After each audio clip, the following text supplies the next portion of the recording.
on the word hell. Now the next word is Gehenna.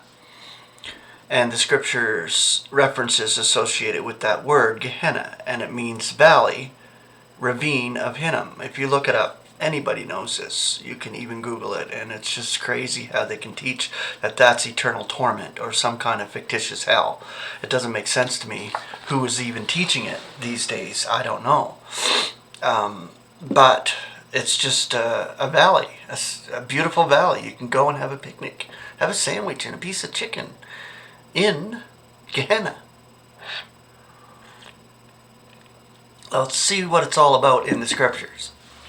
Of course, Matthew is the big book when it comes to Gehenna because Jesus warned them back in the day of that incinerator, that future time when Gehenna will be active and bodies of the criminals will be tossed in there. But it's instant death. Okay, so Matthew 5:22. Yet I am saying to you that everyone who is angry with his brother shall be liable to the judging, and this is 1,000 years coming up.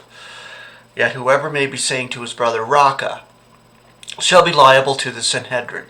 Yet whoever may be saying stupid shall be liable to the Gehenna of fire. Matthew 5:29 through 30.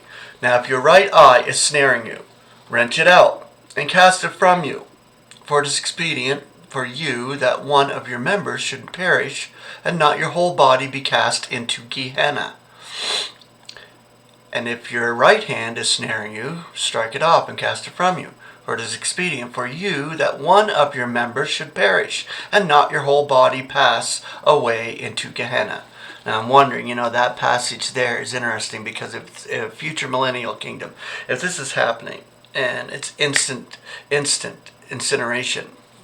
So, think about it. If your eye or your hand or anything is offending you in that day, just cut it off and get rid of it and throw it into Gehenna. So there you go. Your whole body won't go in there, so you won't die. Simple like that, I guess. Matthew 10:28. And do not fear those who are killing the body, yet are not able to kill the soul, which is your senses, your 5 senses, your soul. Yet be fearing him rather, who is able to destroy the soul as well as the body in Gehenna. Okay. Mark chapter 9, verse 43. And if your hand should be ever snaring you, strike it off. See, this is the 4 accounts. So Matthew, Mark, Luke, and John. So Mark talks about Gehenna as well. The same kind of passage, the same deal. It is ideal for you to be entering into life maimed rather than having 2 hands to come away into Gehenna, into the unextinguished fire. Okay, Mark 9:45. And if your foot should be snaring you, strike it off. For it is ideal for you to be entering into life maimed or lamed rather than having 2 feet to be cast into Gehenna, into unextinguished fire. Mark 9:47. And if your eye should be snaring you, cast it off, or cast it out. It is ideal for you to be entering into the kingdom of God one-eyed, rather than having 2 eyes to be cast into the Gehenna of fire. Okay, Luke chapter 12, verse 5. Now I shall be intimating to you of whom you may be afraid. Be afraid of him who after killing has the authority to be casting into Gehenna. Yea, I am saying to you, of this one be afraid. James chapter 3, verse 6. And the tongue is a fire, a world of injustice. The tongue is constituted among our members that which is spotting the whole body, and setting the wheel of our lineage aflame, and is set aflame by Gehenna. 2 Kings 23:10. This is the valley it talks about, the valley of Topheth. He defiled Topheth, which is in the ravine of the sons of Hinnom, so as to lure no one to make his son or his daughter pass through the fire of Moloch. So this talks about the past and what it was, that valley of the sons of Hinnom. And this is where they sacrificed their children to their god Moloch. Jeremiah 7:31 through 32. They have built the high place of Topheth, which is in the ravine of the sons of Hinnom, to burn their sons and their daughters in fire, such as I did not instruct, nor did come up on my heart. Wherefore, behold, the days are coming, appearing as Yahweh, when it shall no longer be called Topheth, or the ravine of the son of Hinnom, but rather the ravine of killing.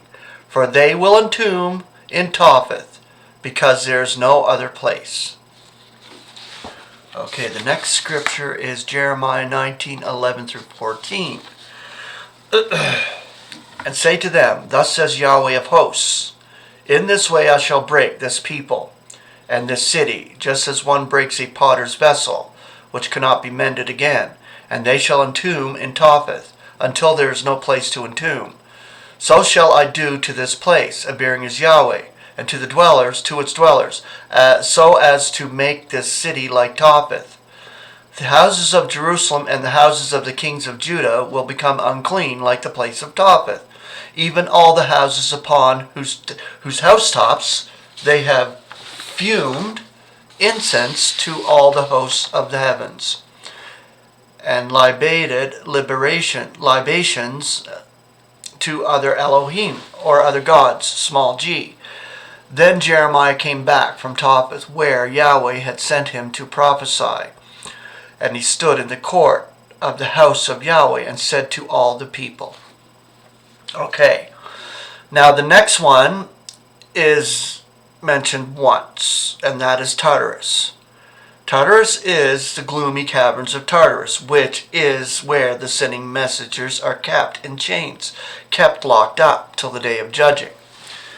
And it's 2 Peter chapter 2, verse 4. For God spares not sinning messengers, but thrusting them into the gloomy caverns of Tartarus, gives them up to be kept for chastening judging. And that is the only place you'll find Tartarus. So there's the explanation of the word hell and the definitions of the Greek and Hebrew. Enjoy the presentation and the scripture associated with it. Grace and peace.